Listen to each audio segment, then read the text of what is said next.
Vamos a escuchar a Milita Bora y les presento a los invitados. Hoy nos visita el psicólogo Alejandro Yuckman, María del Mar Ramón, vicepresidente de Red de Mujeres, y Mariano Lizardo, abogado penalista, justo hoy que necesita un abogado. ¿Cómo andan, chicos? Buenas noches. Vamos a escuchar la Milita y ya abrimos el juego y empezamos a debatir en esta noche de viernes. Escuchen a Milita hablando, ya anticipando lo que había denunciado. Mariano, vos sos abogado, lo cual me parece a mí como tiene que ser. Primero la justicia, como hizo Telma, para que no se mediatice, para que no se banalice. Es importante que las chicas que sufren abuso, en este caso Milita denuncia a Chano, que eran pareja y que tuvo sexo sin su consentimiento. Eso es básicamente lo que yo entiendo. Primero la justicia, ¿no? Lo primero que tienen que hacer es, como hizo Milita, ir a la oficina de violencia de género, fue a la OBD, hizo la denuncia, la radicó, y una vez que la radicó, comenzó a salir a los medios a decir lo que había vivido, lo que había pasado. La verdad que muchas veces en la práctica las chicas no lo pueden hacer, no tienen evidencia, no tienen el asesoramiento, no tienen quizás el conocimiento o el apoyo de una persona que las pueda acompañar o asesorar. Pero el camino correcto es el que acaba de hacer Milita Bora, de hacerlo. Igualmente, hoy, con las redes sociales, con la capacidad que tienen capaz los chicos y las chicas de poder hacerlo más notorio, lo tienen que hacer de la forma que lo consideren y de la forma que lo sientan. Realmente, lo primero que tienen que hacer es dar el gran paso de comunicarlo.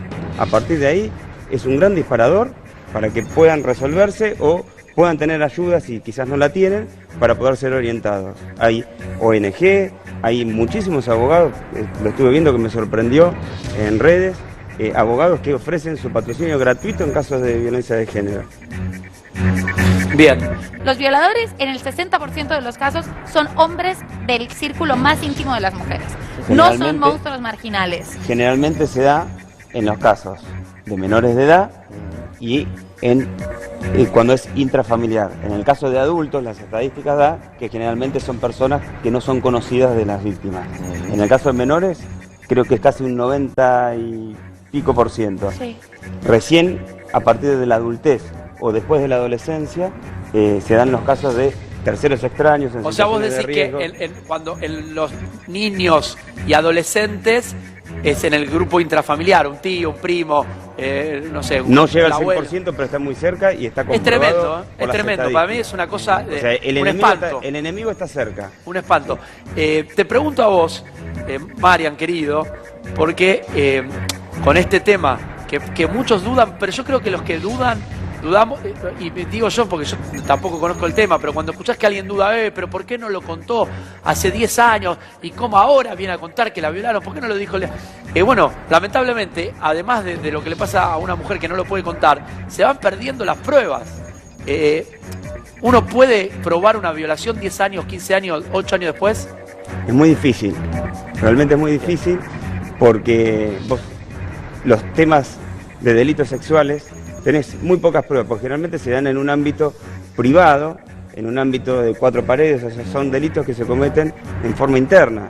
Es muy raro que se cometa una violación delante de 100 personas, como te puede pasar con cualquier otro tipo de delito. Entonces, generalmente... Es difícil para ustedes trabajar en probarlo, ¿no? Es muy difícil. Cuando tenés una violencia sobre la víctima muy notoria, sí tenés vestigios de las defensas que pudo haber hecho la víctima, de los golpes que puede haber sufrido y las lesiones que pueden ser... Cuando es reciente, digamos. Exacto. Como fue el caso de Guillor, que fue a los 2 días, entonces encontraron evidencia física. Me dejás, quiero que escuchen hoy a Telma. Telma habló con Vero, con la querida Vero Lozano, y escucho, después de las declaraciones de D'Artés, Telma fue al living de Vero, al diván de Vero. Y esto decía, escúchenla con atención y hablamos y sacamos las conclusiones. ¿Sabés qué me choca a mí? Que inmediatamente cuando habló D'Artés, empezaron las redes, María, te pregunto a vos, María, ¿a quién le crees? ¿A Juan? O como que, lamentablemente, y también Mariano te incluyo, como que nosotros empezamos a ser parte de la cosa juzgada, ¿viste? Yo le creo a esto, yo le creo a esto. O sea, y termina para mí generando más dolor en la víctima, poniendo un cierto manto de piedad sobre el que, si se termina comprobando, sobre el que comete el delito. ¿No les pasa eso?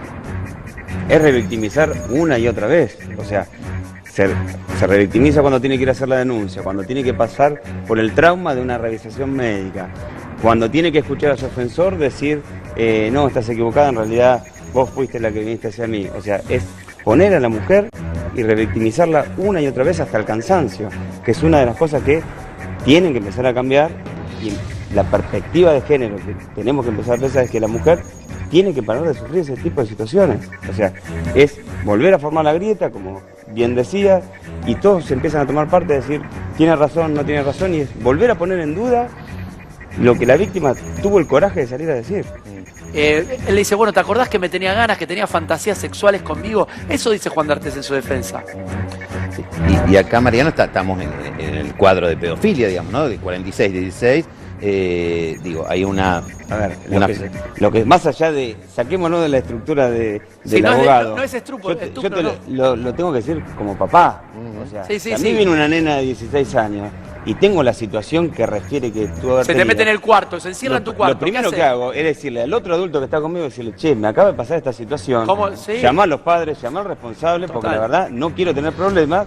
Quiero salir de esto indemne, no quiero tener problemas. Es que es un drama encerrarte con una menor de 16 años. La nena está teniendo un problema, porque está gustando un tipo de 45 años. O sea, lo primero que hubiera hecho era que me suene la alerta como papá de decir esa situación, no de decir, ah, pero vos tenés novio.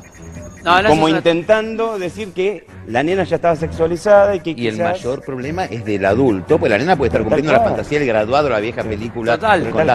¿Cuántas chicas fantaseaban con su profesor en la escuela? Porque eso es algo que... pero después el problema es si el profesor entra en ese juego, el problema lo tiene el profesor. Te pregunto, Mariano, yo hablaba qué busca Juan D'Artés en llamar a Juancito Aguilera. ¿Puede utilizarse en la justicia eso? Pero mirá, ella tenía fantasías conmigo, lo dijo... Juan lo sacó rajando, pero si en caso que él le hubiera dicho, puede ser, tal vez lo charlamos, ¿eso puede usarse como material probatorio?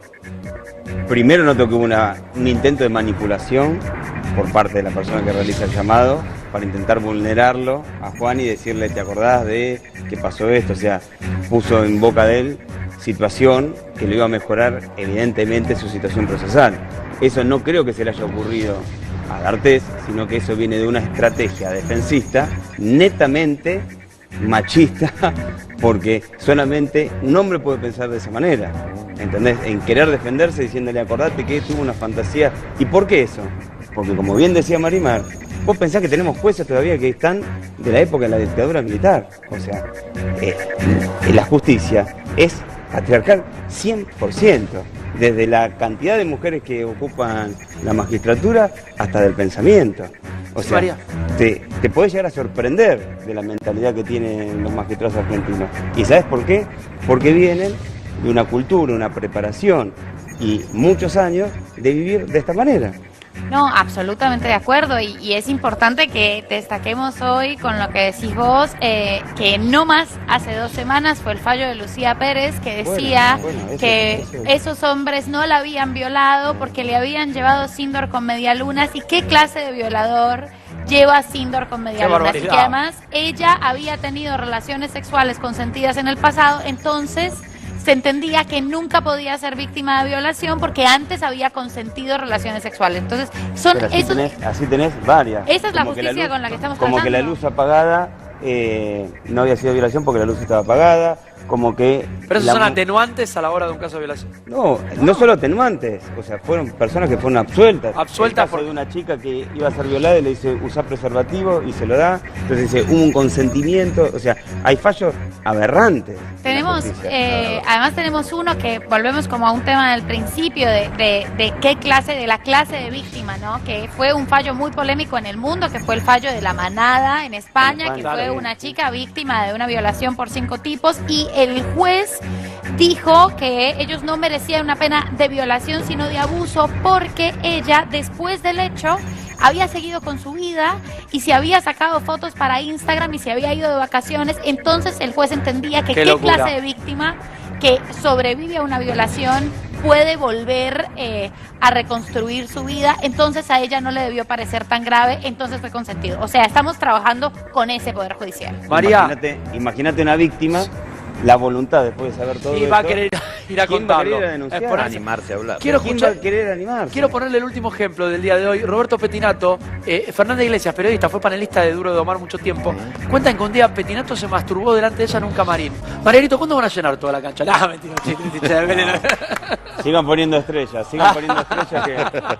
Mirá que acá somos varios en el estudio. Con Vélez no se jode que el director es de Vélez. ¿Cuántos hinchas de Vélez Mirá tengo que, acá? mirá que somos mayoría en el Acá estudio. la verdad que hay un montón de hinchas de... Y poniendo estrellas en la camiseta, no. Montserrat también es hincha de Vélez. Montserrat. Montserrat, Mirá que Brizuela. Crónica es de Vélez, ¿eh? Hay mucho hincha de Vélez en Crónica, es verdad. Sí, No Crónica tanto, de no Vélez. sé con tanto. Bueno, pará. Tenemos al Gaucho, panelista mío los domingos, Huracán. El productor ejecutivo Vasconcelos, Huracán. Si empiezo a sacarte la ¿Usted era de Ferro? San Lorenzo. Ah, entendí de Ferro. De Ferro también de la infancia.